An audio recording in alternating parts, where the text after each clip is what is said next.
اور بعد میں حضرت ابو بکر رضی اللہ عنہ نے جو حق اور ہدایت کی بات تھی وہ لوگوں کو سمجھا دی اور ان کو بتلایا دیا جو ان پر لازم تھا، یعنی اسلام پر قائم رہنا۔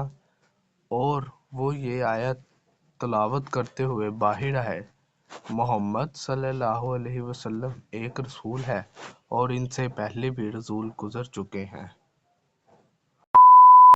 جب نبی کریم صلی اللہ علیہ وسلم ابو بکر، عمر، عثمان رضی اللہ عنہ کو ساتھ لے کر احد پہاڑ پر چڑھے تو احد کانپ اٹھا۔